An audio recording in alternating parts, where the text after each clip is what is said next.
வணக்கம். நீங்கள் இணைந்து கொள்வது நியூஸ் போஸ்டின் மதிய நேர பிரதான செய்தியுடன்.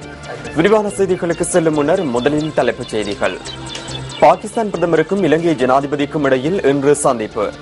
காணாமற் போனோர் தொடர்பான முறைப்பாடுகளை விசாரணை செய்யும் ஜனாதிபதி ஆணைக்குழுவின் அம்பாறை மாவட்டத்திற்கான அமர்வு இன்று ஆரம்பம்.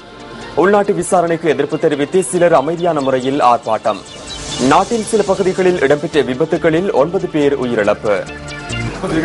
காணாமற் போனோர் தொடர்பான முறைப்பாடுகளை விசாரணை செய்யும் ஜனாதிபதி ஆணைக்குழுவின் அம்பாறை மாவட்டத்திற்கான அமர்வு இன்று நடைபெற்று வருகின்றது.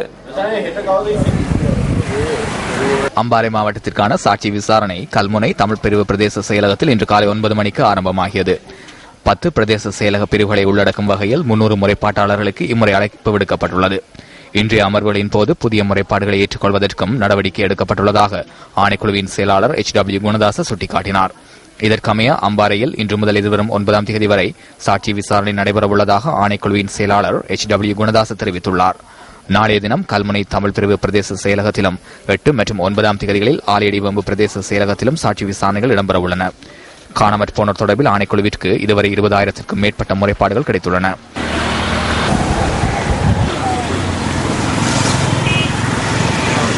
இதேவேளை இந்த சாட்சி விசாரணைக்கு எதிர்ப்பு தெரிவித்து கல்முனை தமிழ் பிரிவு பிரதேச செயலகத்திற்கு முன்பாக ஆர்ப்பாட்டம் ஒன்று இடம்பெற்று வருகின்றது.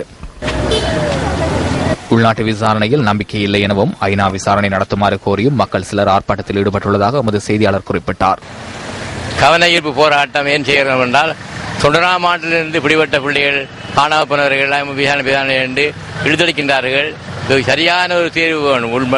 சரியான தீர்வாக சர்வதேசங்கள் எடுத்து சரியான விளக்கம் வேண்டும், மக்களுக்கு சரியான தீர்வு கொடுக்க வேண்டும் என்பதுதான் எங்களுடைய நோக்கம். ஆகவே இங்கே பாதிக்கப்பட்ட மக்கள், காணாமல் போன மக்கள் தீர வேண்டும், ஒரு நிம்மதியான எண்ணங்கள் வேண்டும் என்பதற்காக நாங்கள் இந்த கவன ஈர்ப்பு போராட்டத்தை அரசாங்கத்தை வலியுறுத்துகின்றோம். ஆகவே சர்வதேச மட்டத்தில் ஒரு சரியான தீர்வு காண வேண்டும் என உள்ள விசாரணை தேவையில்லை, சர்வதேசமாக வேண்டும்.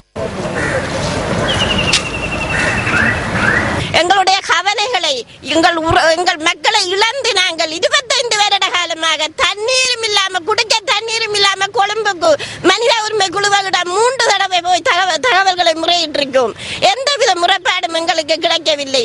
சிலருக்கு வேடிக்கையும் சிரிப்புமாக இருக்கின்றது. ஆனால் எங்களுக்கு கண்ணீரும் கவலையும்.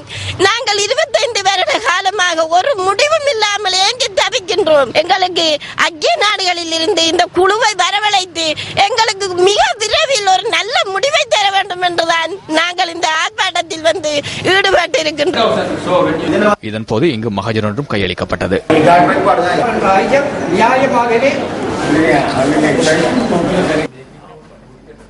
நாட்டின் சில பிரதேசங்களில் இடம்பெற்ற வாகன விபத்துகளில் 9 பேர் உயிரிழந்ததுடன் 18 பேர் காயமடைந்துள்ளனர். புத்தளம் முந்தல் புளிச்சாக்குளம் பகுதியில் முச்சக்கர வண்டி ஒன்று லொரியுடன் மோதி விபத்துக்குள்ளானதில் 3 உயிரிழந்துள்ளனர். உயிரிழந்தவர்களில் 2 ஆண்களும் பெண்ணொருவரும் அடங்குவதாக போலீஸ் ஊடக பேச்சாளர் அலுவலகம் தெரிவித்தது. இன்று காலை 6:20 மணியளவில் இடம்பெற்ற விபத்தில் காயமடைந்த மேலும் 2 சிலாபம் வைத்தியசாலையில் அனுமதிக்கப்பட்டுள்ளனர். தலங்கம பகுதியில் கேப் வாகனமும் பஸ் வண்டியும் மோதியதில் விபத்தொன்று இடம்பெற்றுள்ளது.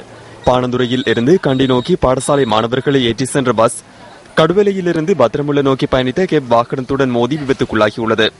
இந்த விபத்தில் படுகாயமடைந்த கேப் வாகனத்தின் சாரதி கொழும்பு தேசிய வைத்தியசாலையில் அனுமதிக்கப்பட்டுள்ளதுடன் பஸ் சாரதி கைது செய்யப்பட்டுள்ளார். மகியங்கனையிலிருந்து வில்கமுவ நோக்கி பயணித்த கேப் வாகனம் வீதியை விட்டு விலகி விபத்துக்குள்ளானதில் 1 உயிரிழந்துள்ளார். விபத்துக்குள்ளான கேப் வண்டியில் வில்கமுவ பிரதேச சபையின் தவிசாளர் உள்ளிட்ட 5 பேர் பயணித்துள்ளனர். இந்த சம்பவத்தில் மாத்தலை பகுதியில் வசிக்கும் 18 வயதுடைய இளைஞனே உயிரிழந்துள்ளார். காயமடைந்தவர்கள் மகியங்கன வைத்தியசாலையில் அனுமதிக்கப்பட்டுள்ளனர்.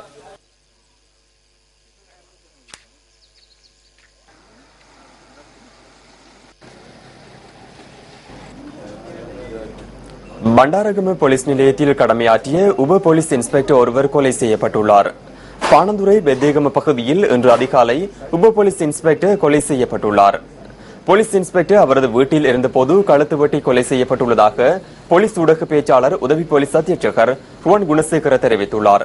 சம்பவம் தொடர்பில் போலீசார் விசாரணைகளை ஆரம்பித்துள்ளனர். இந்த கொலை சம்பவத்தில் 52 வயதான RWW பலிகவடன என்ற உப போலீஸ் இன்ஸ்பெக்டரே உயிரிழந்துள்ளார்.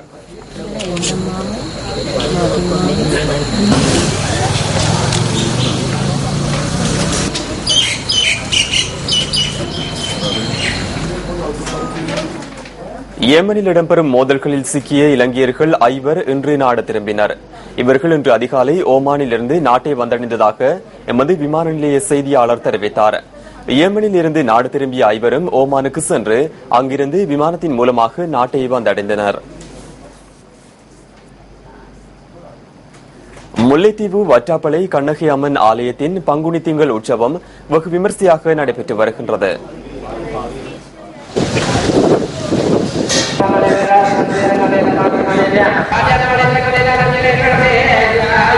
வயலும் வயல் சார்ந்த மருத நிலத்தின் நந்தி கடலோரத்தில் எழுந்தருளி அருள் பாலித்துக் கொண்டிருக்கும் கண்ணகை அம்மன் பல அற்புதங்களை புரிந்துள்ளார். பக்தர்கள் பொங்கல் வைத்து அம்மனுக்கு படைத்து வழிபாடு செய்தனர்.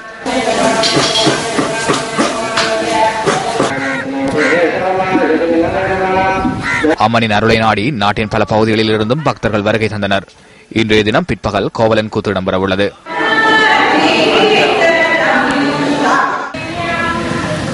வற்றாப்பளை அம்மனின் மகிமையை எடுத்து எம்பும் வருடாந்த பொங்கல் எதிர்வரும் வைகாசி மாதம் இடம்பெறவுள்ளது.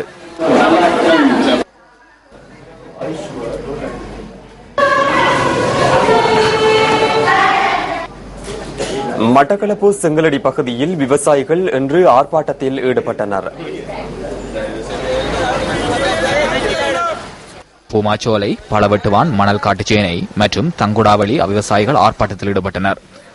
உருகாமம் குளத்திலிருந்து விவசாயத்திற்கு தேவையான நீர் வழங்கப்படாமையால் தாம் பாதிக்கப்பட்டுள்ளதாக விவசாயிகள் தெரிவித்தனர். நீரின்மையால் சுமார் 1455 ஏக்கர் வயநிலங்களில் நெச்சரிக்கை மேற்கொள்ள முடியாதுள்ளதாக ஆர்ப்பாட்டத்தில் ஈடுபட்டவர்கள் தெரிவித்தனர்.